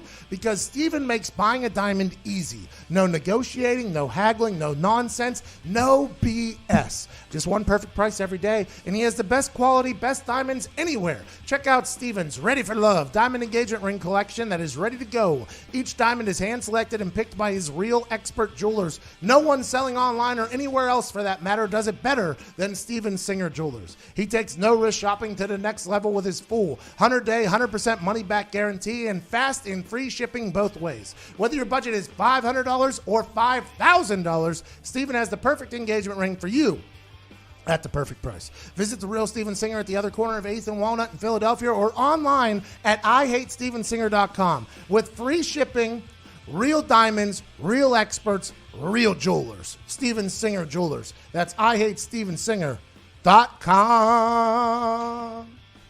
He's like when Tiffany's meets Walmart, he said. Oh, that's a good place to be. Perfect price diamonds from our guy, Steven Singer. It's a new year. Go get some. Our guy Phil bought some for his wife. Oh, really? Look great. 11:23. We got Joe Thomas here in 7 minutes. 7 minutes. Talk about the Cleveland Browns. Get a couple phone calls.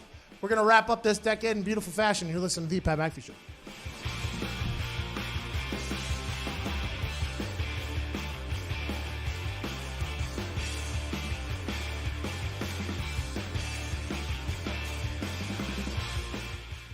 Years ago, I had an undiagnosed heart condition, and erectile dysfunction was actually the first sign that something was wrong. Luckily, I'm a doctor, an expert in sexual health, and Zach's dad.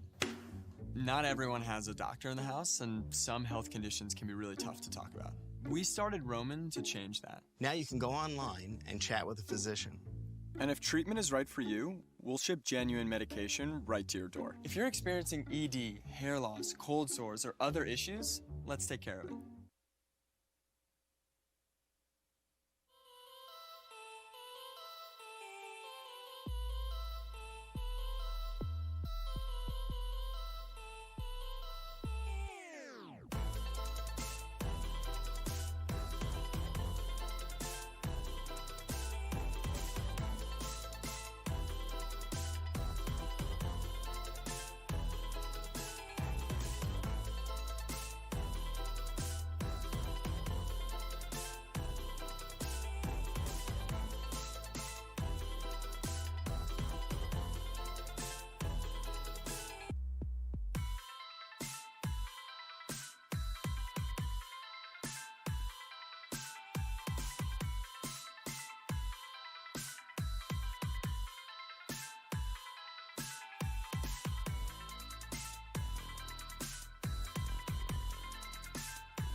Welcome back to the Pat McAfee Show. Somebody pooped in our toilet and didn't flush.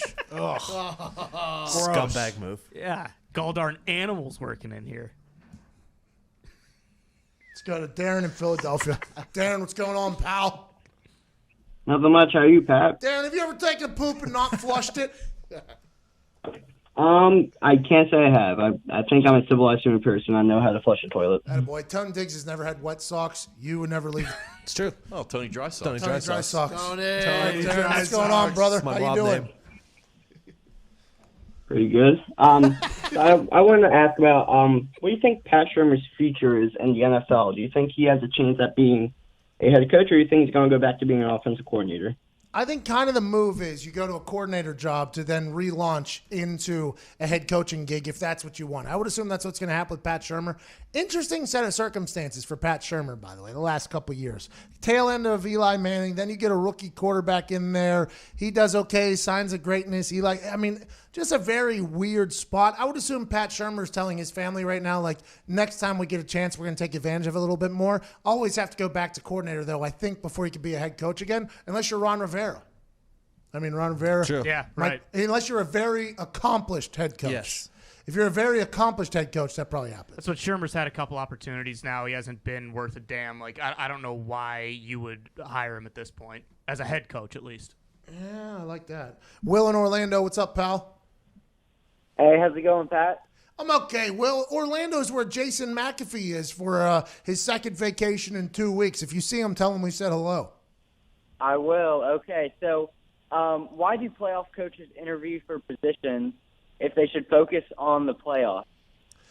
By the way, I want to let you know, I think that's a very good question. I think that's a completely okay question, too, because for me, you would think that their focus would be on the playoff. But if they don't do the interview, there's a chance they're not going to get the job. So there's like this little level of selfishness where they have to look out for number one. They have to go do the interview or they're going to potentially not get the gig. But I don't love the fact that they're not full focus isn't on the playoffs because you've worked all year to get to this moment. This is the biggest moment for your team. You would hope that it could wait until future date, but it can't. Teams are hiring coaches right now whenever they get impressed. So if you get a shot to get that gig, you got to go and take it. I assume that's why, although I don't love it. It's just the way the business is. Yeah, because I don't know if you know this either, because I've heard the interview process for a head coach, they come in and have a full plan of what they would do with the organization.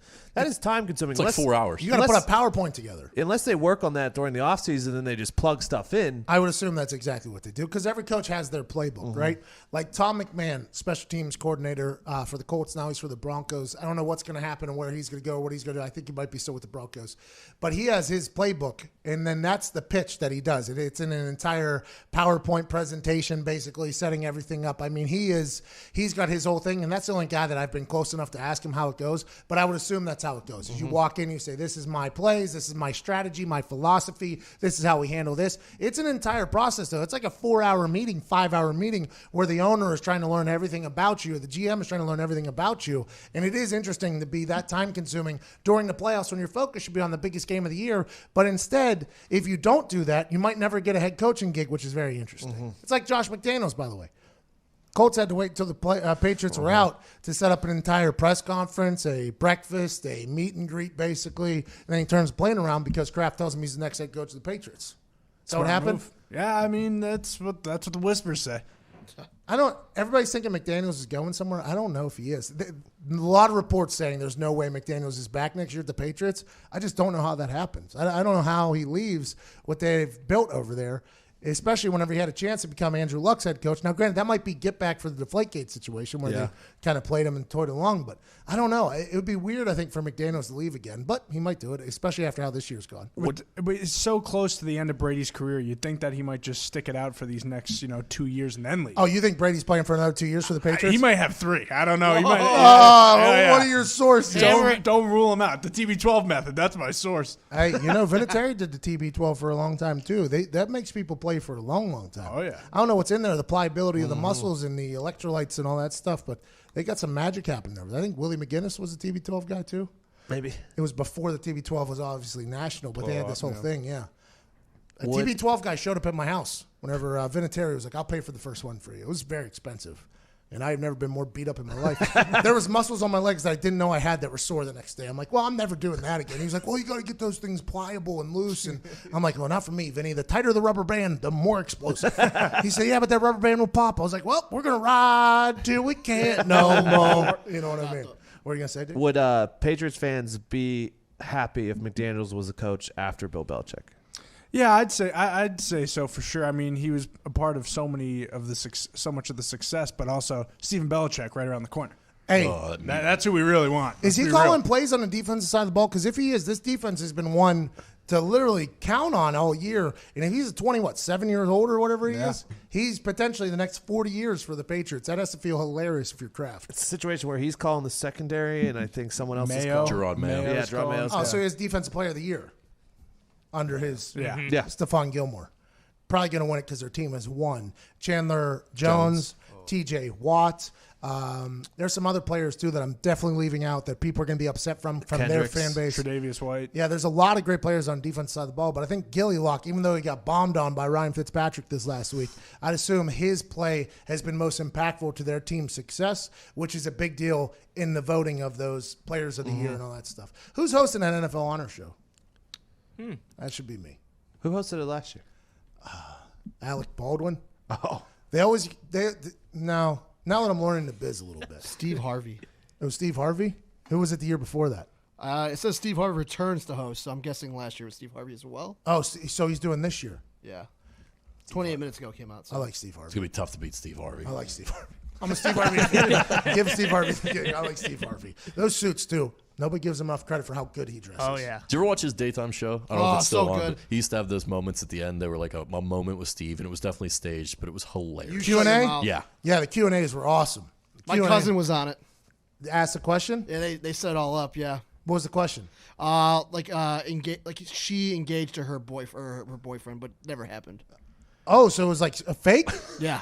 Don't you say that about Steve. No, I wouldn't. It's filmed in Chicago. No, but you lie, though, a lot on a regular basis. Our new decade resolution for you is to stop lying as much. It sounds like you're potentially slandering Steve Harvey in a show right now. I would never do that, and it's 2020. I'm not even sure what he said. What do you mean? He said that it was set There up, it is. the fake engagement. Yeah. That's what he said. What do you mean? You think you're lying? Come on. Isaiah in Dallas, what's good, pal? Hey, Pat. Hey, boys. How are we doing this morning? Hey! Let's go! Pretty good. Pretty good. We're supposed to talk to Joe Good to Thomas. hear. Good to hear. Didn't answer. So, before I get into my NFL topic, I just want to say real quick, hook 'em horns. Let's beat Utah. All right. All right. So, Okay. I want... Yeah. So, I've been a Ravens fan since about knee-high and a grasshopper, as I say down here. And with seeing how Greg Roman's getting a lot of looks from other NFL teams, I'm kind of remembering back and having some bad flashbacks to Kubiak jetting off to Denver in 2014, and that was kind of the beginning of a series of unfortunate events that just left our offense soulless and no personality for years until Lamar got there. So I'm wondering what you guys will think will happen if Roman leaves again, or just leaves this year, and we have to go get a new OC. You think we'll be able to find someone good, or will we just be in purgatory again for a little while? Okay, cool. Hook 'em, Isaiah. I think that's interesting because we had this with Bruce Arians. He was the coach of Andrew Luck his rookie year, broke all these records, right? By the way, I don't know how many passing titles Bruce Arians' offenses have, but I would assume it's a lot. Jameis just won it. After throwing 30 interceptions, he still had the most pass yards of the NFL season. So think about all the yards that were run back the other way. If you count those, he probably tripled it, the next closest person. But Bruce Arians' offense is one that relies a lot on the passing quarterback. And he was with the Colts our rookie year, or Luck's rookie year, had all of this success. And I think Bruce wanted to stay there. I think there was a conversation that happened with management about bringing him back, but it might cost a little bit business-wise. And there was a conversation that happened, and Bruce was like, all right, to hell with you. I'll leave then, and became a head coach, obviously, for the Cardinals. He wanted the Bears job. They gave it to that guy from Canada. If you do recall. Trestman, yeah. Trestman. They gave Trestman the job for the Bears instead of Bruce Arians. So whenever the Cardinals played the Bears, they were up like 20 in the fourth quarter. Bruce Arians took out his boot and just stepped on the throat, right? He did it to us. He did it to the Colts the next year too. Like that's what I like about Bruce Arians is he's just like the most competitive coach I think I've ever been around. But for Roman, like you have the chance to be a part of this offense that is undeniable for at least the next 2 years, right? Generational offense. You had it with Kaepernick. Kaepernick's no longer here. Now you have it with Lamar Jackson. Your offense is revolutionizing football. Do you take that chance to become a head coach, which has always been your dream, or do you stick around with this player that is an anomaly, a unicorn, a once-in-a-generation type player, Lamar Jackson? That's a real decision that he has to make, I assume. Yeah, their offense is so good, and at this point, he could probably get an OC job whenever he wants, or a head coaching job, so why not stick around for the next 5 years and maybe win 3 Super Bowls? It's cool to think about that, isn't it? Because I've always said this about quarterbacks. It's is $20 million not enough? You have to get $30 million? Wouldn't you rather get $20 million and spend $10 million on an offensive line so you're a little bit better? And maybe that's where I differ from other humans. That's how I would think. I would never be in a position to do that, but that is literally how I would think. Maybe Greg Roman thinks like that. Hey, I got a chance to do something real special with this guy. Do I want to go try to turn around a franchise that's obviously at the bottom because they just fired their coach, or do I ride this wave out? I'll be excited to see what he does. You can't blame him, by the way, if he takes a head coach. No. It's his dream to be a head coach, I assume. But for me, it's man, we got something special here. Let's cook together. If Greg Roman does leave, do you try to bring in an NFL offensive coordinator, or do you go to the college level and who runs a similar offense and just keep that running? Rich Rodriguez. You bring Rich Rodriguez in. I can't believe he hasn't got a head coaching gig in college. I thought he was going to be up for that Memphis job. I thought he was going to potentially be up for another job. He's going to get a head coaching job within the next 2 years. Is it because of his personality, and there's been some stuff about Rich Rod? Pat, I thought maybe I coach another 6-7 years, and then that all went down. I think I got another 10 in me. He's a good coach, man. Yeah, I know. He put up 614 yards against that LSU defense with a freshman quarterback, John Rice Plumlee. He's, for all of his faults and all of the mistakes that Rich Rodriguez has made that I've either witnessed or heard about, he is a hell of a football coach who I think has grown from that entire thing. And let's assume he'll be a head coach somewhere within the next year. I'm surprised it hasn't happened already. I'm surprised he hasn't been a head coach already. He knows how to be a head coach. He knows how to schedule. He's got to win. It won't be like a top-tier program. It'll be a American Conference or something like that. But look at when Rich Rodriguez. Maybe he gets the NFL, by the way. Maybe he's an offense coordinator in the NFL. What if he's the head coach of the Dallas Cowboys? Would his personality work as a coordinator in the NFL? Coordinator, yeah. Head coach, no. He has to have somebody above him that can – say hey, relax. Relax, dude. But as a coordinator, I think it would work because I think as a coordinator, you're more you're more with the guy. You're not over the whole team. You're just with your group. When you're the head coach, you're the guy that's maintaining the discipline. You're the guy that's setting the standard, the tone. Because when you're the standard, you're the standard. That's what PJ Fleck said. And that's real. It's true. It's true. 100% true. Do we have another break? I think so. Yeah. Yeah, we do. Yeah, we should do that. And then we'll wrap up this.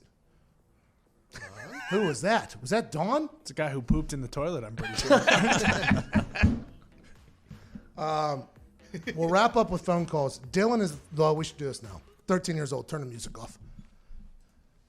Dylan, why are you listening to this show from Piedmont, Alabama? What's going on, pal? I'm trying to be a punter for my local football team. Okay. Let's go. Dylan, did you play soccer before, or is this going to be your first time kicking something? This is my first time kicking. Okay, so what I would say is I would go get a soccer ball and a wall and build up the leg speed a little bit so that whenever you get the football to your foot, that thing explodes off of there and you have a good time with it. That would be my recommendation. Other than that, flat drop and close your eyes and swing as hard as you can, my brother. Okay. Are you an Alabama fan? Yes. Roll Tide down there, huh? What do we think about what's going on with Tua? What do we think what's going on with Alabama? Not in the college football playoff anymore. A lot of people say college football is not as good when Alabama is not in the college football playoff, Dylan. I think Tua's career is just over. Whoa. Oh. He took out both of his ankles and a tip. Dylan, is that what everybody's saying down there in Alabama, or is that just you? Oh no, that's what I'm saying. Okay. Well, Dylan, I hope you have an incredible new year, and I hope you do well in school. That's the most important part of being a punter is being eligible. So make sure you pay attention in class. You too, Pat. I don't have class, Dylan. War Eagle, Dylan. War Eagle. Roll Tide, Dylan. Hey, good for Dylan calling in, by the way. Yeah. I think Tua's career is done. Broke both ankles and a hip. I mean, You need those. kid ain't lying. But I think if he goes to a place where he could sit for a year, learn the offense, learn the whole thing, I think then we're back at it. Let's get to a break, 11:43, and we're going to finish this off. Mike in Richmond, Zach, Danny, James, and Wayne, all the way from Virginia to Oregon. I think Wayne you have to talk to. Wayne the Brain. Just that name. I watched that Joker movie. Did you like it? Oh, good, right? It was. So dark. I won't watch it again. No, no way. Because it was an entire thing to Yeah. watch. It was almost like emotionally tasking Oh, to yeah. watch Yeah. that movie. But love the way they did it. Love the way they tied that together. What's his name? Joaquin Phoenix. Joaquin. Win some awards. Incredible actor. Are they checking him afterward? Like, They should. Have they had people checking him? I mean, that was insane. He's been like that for a while. He's been a weirdo for a long He was in time. that movie Her. Her, I yeah. think he was a rapper there for a little bit too. If I That remember. was all like a hoax, but yeah, he went on Letterman and like had like the beard down to like his knees and I mean, he's super weird ever since Gladiator. He's been there and back. Johnny Cash. Joker was good. We'll be back on the other side. This is Pat McAfee Show.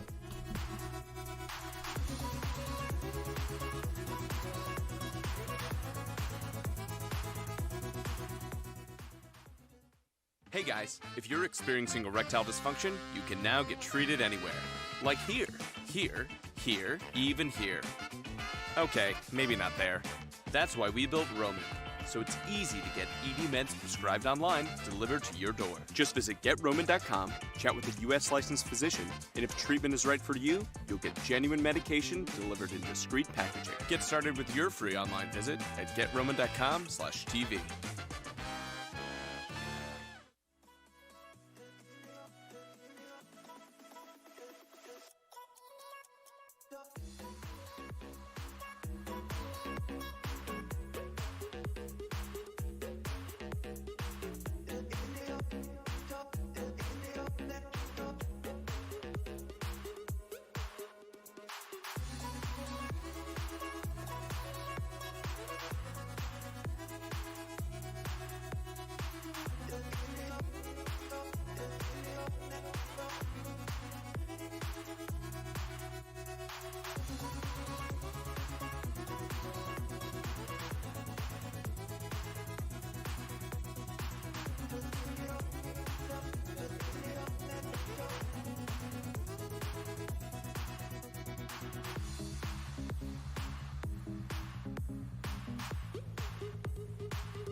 Welcome back to the Pat McAfee Show, December 31st, 2019, last show of the decade. We got about 6 minutes left. It is time for Jose Zito Perez's quotes of the decade. Let's go, Z.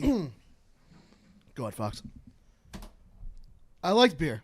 I still like beer. Brett Kavanaugh. Yeah, pretty big quote there. It has been gifted and memed no less than 10 million times. I liked beer. I still like beer. Brett Kavanaugh. I still like beer. Brett Kavanaugh. And the second quote of the decade in Jose Zito Perez's eyes. Go ahead, Fox. Give it to me. Give me what I want. Dave Bautista. Back to you, Pat. Both of those quotes were in the last year. Zito did his real due diligence. That Dave Bautista quote is from a Monday Night Raw scene between him and Mr. H just a year ago. What was the quote again? Give it to me. Give me what I want. Great acting there. Notable news by Nick, which is a sponsored segment beginning next week. What did we miss in today's show that we should have talked about? Microsoft is suing a mysterious North Korean hacking group for allegedly stealing highly sensitive information from computers in the United States. I'm sure that lawsuit will go very fair. Yeah. I'm sure Jim Kong didn't just get that lawsuit, rip it up into a bunch of little pieces, light it on fire, and attempt to light a rocket with it that'll eventually end up in the Sea of Japan. Good for Microsoft getting hacked, though. That's the difference between Apple and Microsoft, by the way. Apple rubs it in hackers' faces that they can't get in, which will eventually bite them in the ass. Oh, yeah. But Microsoft here has been hacked by a country that doesn't even have the internet. That's insane. That is wild. That's insane. Talk about insane. Jim Kong is the best. The best. Yeah. What else is next? The movie The Cats. worst, obviously, for those that are just listening. Jim Kong, Kim Jong-un is a terrible person, but he's the greatest troll to ever live. He said with a straight face that his best golf score for a full round of golf is an 18. That is what we're dealing with whenever you're talking about Jim Jong-un, the man that Microsoft just sued and thinks that's going to work out. What are they going to do? Bring him to court in New York? Like how? Oh, it'd be awesome. Oh, my God. Imagine his security people running across the ocean. They'd have to be on top of the ship on treadmills. We need a second. We need a second movie with the Jim Kong. The interview? The interview. We need a second interview. Yeah, the last one went so well. Sony Yeah. basically got hacked to pieces. I was going to say, don't lost think that's Spider-Man. happening. I mean, I enjoyed it. It's the same hackers, by the way, I'd assume. Shout out to Probably. They have good hackers. The movie Cats stands to lose $100 million at the box office this year, making it one of the biggest flops of 2019 alongside X-Men Dark Phoenix, Terminator Dark Fate, Charlie's Angels, and Gemini Man. Oh, don't put Gemini Man in there. Why'd you do that? No, I didn't do it. I This was is going the to give a headline. round of applause for Cats for figuring out a way to lose $100 million, and then you got to take a shot at Will Smith at the end. There was no reason for that. That is completely unbiased. That is news. I did not watch the Cats movie. I don't think I will. There's a documentary Cats one, I guess, that's pretty insane on Netflix about a cat killer that ends up getting hunted. Yeah. Nick Right? watched Yeah, it. for Todd Cats. watched Well it. said. Yeah. Yeah, Todd it's watched pretty it? wild. Todd and Nick did. Ah, that's awesome. Disturbing. Very disturbing. Very disturbing. Anything else? Disney Plus has embraced the Matt Groening as a time traveler theory and has actually created a watch list on the main page titled "The Simpsons Predicts the Future." Hey! Were we a part of that? Yeah, I think you had to be. I mean, you are a Disney employee, right? Oh. I'm an independent contractor that does hire out. Indeed. They haven't made it a fish yet. You know, they haven't made it a fish yet. Gotcha. Yeah, maybe they will, maybe they won't. But I like the fact that a video that we created that has probably 150 million views at this point, that is showing up on conspiracy theory websites, by the way, at a rapid rate. Our video is now a part of the Disney Plus, which got, 69 million subscribers All the the first monies. day. All the money. Good for them. Happy we could be a part of Disney Plus. And speaking of all the money, Elon Musk said that Las Vegas is hopefully getting a fully operational underground commercial tunnel in 2020. A lot of people taking shots at Elon Musk saying, this is a subway you're doing. But he says, no, we're using all, Desert power. like not using fuel or anything. Solar power. I don't know. Super safe, earthquake-proof tunnels under cities to solve traffic for zero-emissions vehicles only. Zero emissions vehicles is what he's talking Didn't he say he was going to do one somewhere else too? It never Chicago. happened? Chicago. They're building them right now. Yeah. What was that, L.A. to? LA, I think, was the Hyperloop. Chicago and Vegas airport. were the ones. I thought it was LA to movies. Vegas they were doing. That's what I thought too. That's a good one. I don't give a damn, Elon. Just build a damn jetpack. True. Just build a jetpack.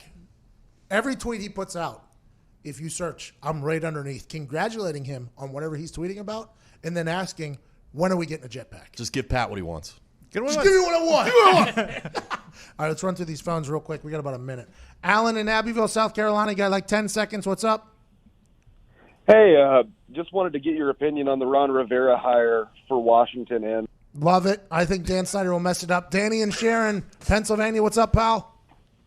Hey, what's up, Pat? I hope everybody's having a good New Year's Eve. I was wondering about the Steelers in the offseason. Like, what's their moves? They're going to hope to get Ben back from Tommy on and have him lose 50 to 60 pounds. Let's go to Zach in Portland. What's up, pal?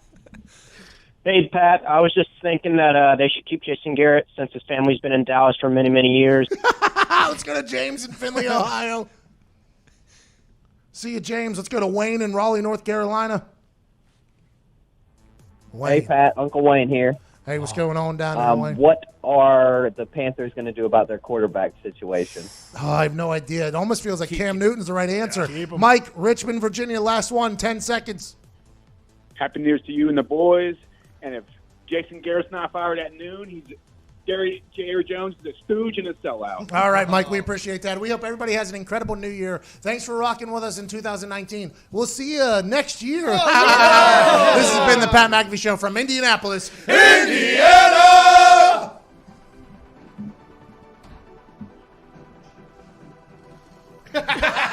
Show's over, Steven. Get it together. Got him!